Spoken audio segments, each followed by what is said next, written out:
I guess I was born in Dublin in 1879. My father was an English sculptor, and my mum a County Meath woman. Uh, I guess I had a happy, comfortable upbringing, very close family. I was a serious child.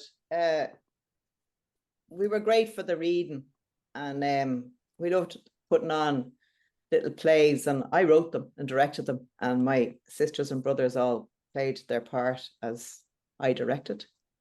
There was myself, there was Willie. You couldn't drive a cigarette paper between me and Willie. And then there was Margaret and Mary Bridget. Now, poor old Mary Bridget suffered. She was ill a lot, and every day I would read to her, and I did anything I could to bring a smile to her little face, to the point where when she expressed an interest in the harp, I did everything I could to buy her one. And in fact, it was that harp that transformed, I want to say, the Gaelic League. I'll come to that in a minute. So I was a very serious wee boy. I took my studies very seriously. I never drank, never smoked. I was just mostly comfortable and happy with my family. And then I fell in love with Irish. I had a great teacher, the Christian Brothers down on Westland Row. I had a really good Irish teacher. And I started to read the works of Douglas Hyde. And I joined the Gaelic League when I was only 16, and very quickly rose through the ranks and became the editor of An Clive Solas. I wrote in Irish and in English. And 'twas the sisters really who said that the Gaelic League really needs to be more about just learning and teaching Irish. So I suggested we'd have like cultural evenings, a bit of singing, a bit of dancing, a bit of recitation. And I have to say it was well received. And before we knew it, like, who wouldn't want to have a party in the depths of winter, So we brought people in with little plays and music, and I was great for the speeches, I suppose. And Jesus, it grew and it grew and it grew, and it was phenomenal. And I really, really felt that Irish, that we were reclaiming the spirit that was so crushed at that time. So I developed a strong desire to promote, I suppose, the Irish language, but Irish culture, the stuff we'd forgotten, the stuff that Hyde wrote about, the stuff that Markovich and Gregory and all them were banging on about. It was just, we had to do it. So I suppose my consciousness evolved. Initially, I guess I was a cultural nationalist, and I was happy enough just to keep going with promoting the language and developing things. But as I became aware that, I suppose, one of the most grotesque of English inventions and for the debasement of Ireland was their education system. There was no education system in Ireland. So the English had, I suppose, established a system to oppress us, to make us forget who we were, to dismantle all of what we were, what we believed in, what we knew. They were too wise to educate the Irish. They may as well have armed us as educators. So I had to do it. I had to establish an Irish speaking school, and I did it in the Hermitage in Redfarnham, long associated with my beloved Robert Emmett. I've often felt his pressure there, his presence. And in St. Enda's, I suppose we ended up creating like a child republic. Celtic myth and revolutionary politics were, core to the curriculum, as were aesthetics. My father's beautiful work, Willie's work. The boys were surrounded by beautiful things, by books. Poets came and taught them the best and the greatest of the Gaelic League. You know, we had dramas. We were in the Abbey. We had beautiful nature surrounding. The boys all could have a little bit of their garden. You know, they were free to have adventure. I suppose what I tried to do was to recreate the fosterage system, you know, where a child would be handed over to live his best life with the greatest care, and be given the things that his parents were just simply unable to do. So, you know, many of the lads, St. Enda's, came with me to the GPO that day. And we wanted to do a splendid thing, you know. And we didn't care if we failed, as long as we failed nobly, you know. Ireland's pulse was fading, and we needed to have it quicken and beat strong again.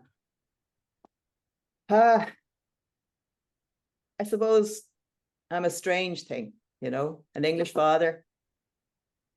Between yourself and myself, I think he was a bit of an atheist. He was definitely a free thinker.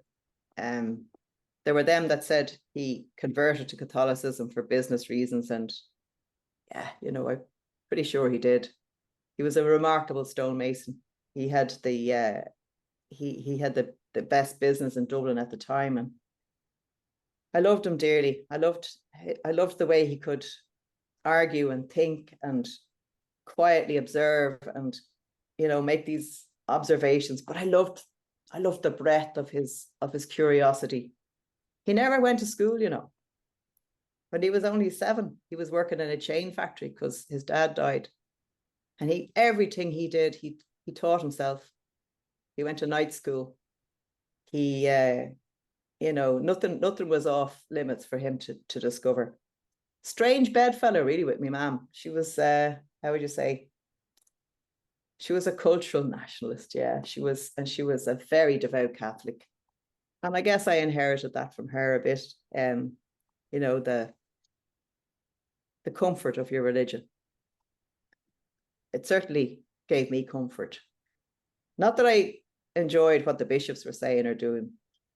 You know, some of the things they said and did, and in some ways, they kind of tried to put a stop to, you know, a rebirth of who we were.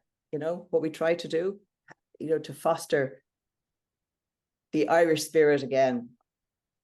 I didn't really see the official church as being our champions, let's say.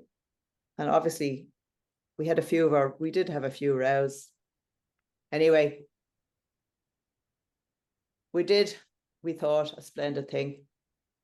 A small group of men with big hearts and a vision that was in keeping with our heroes, with the people that we actually had to.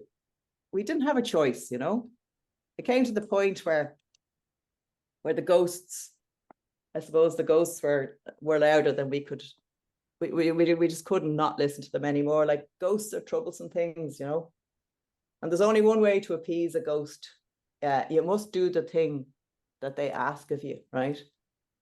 And the ghosts of our nation, sometimes they just asked us to do very big things, and they had to be appeased whatever the cost. So we were surrounded by the ghosts, you know, the ghosts of O'Neill and O'Donnell and Sarsfield and Tone, and by Emmett, by O'Donovan, Rossa, Parnell, Davis, Lawler and Mitchell, all the genuine separatists. And it came a time we had to do it. And I have to say, I was happy enough thinking, you know, the cultural nationalism, that'll go far enough. But in 1913, when I saw what happened to my countrymen, my fellow Dubliners during the lockout, then I knew I had to move. We had to strike against the empire that was standing on our necks. And so that's what we did. And I was so privileged. You know, Tom was the heart and soul of the whole thing, you know. Connolly was the genius, the military genius. And they let me be, you know, the guy in the front, because I was good at the old rhetoric, you know. They liked me giving the old speeches, and yeah, I was best guy to read out the proclamation, I suppose. And you know, we did our best. We did what we had to do. We had to redeem Dublin. Dublin was shamed the day they hanged Robert Emmet. And we had to do a splendid thing. And we did. We did a splendid thing. So that's Pierce, you know, I'm telling you from his heart, I suppose, and from his imagination, how he fell in love with all things Irish. And he saw that he had to do the hard thing. And what he felt was the only thing. And of course, we know what happened. He and a handful of men put it up to the British Empire, and they were executed for their trouble. So what would Pierce be saying now from the other side of the grave, do you think? What do you think he would say? I've given a bit of thought to it, so here it goes. Well, yeah, I guess I was a strange thing, you know. The father, the mother, you know. And I'm looking to see whatever happened that week. That week when Willie and I jumped on our bikes and said goodbye to the mother and cycled from the Hermitage into town. You know, we had the full Irish breakfast, joined Connolly and Tom Clark and the others, and put on our uniforms, and at midday we marched to the GPO, and I read that document. I was proud, very proud, not a bit afraid, not at all. Would I do it all again? Yes. Even knowing now, yes, I would do it all again in a heartbeat. We had to do it. Would there be anything I'd change? Yeah, maybe one or two things. I think in our proclamation, which was a very fine document, and it was worked on, you know, it was worked on, and it was worked on, and we did our best. There's some very noble and beautiful lines in it, and the sentiment was huge. You know, we wanted every man and woman and child to live freely, to have their freedom, to have their liberty, to have every opportunity. That's what we fought for. We wanted to throw off the shackles of the empire, the evil empire. We did our best, but you know, in hindsight, I wonder if we couldn't have taken a leaf out of the old Fenian proclamation. And if you'll just indulge me, I'm going to read a couple of lines from it, which I think are outstanding. Let me see if I can find it now.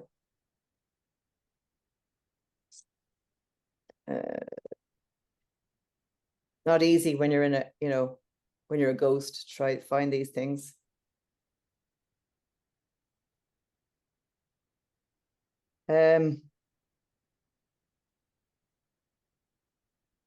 I think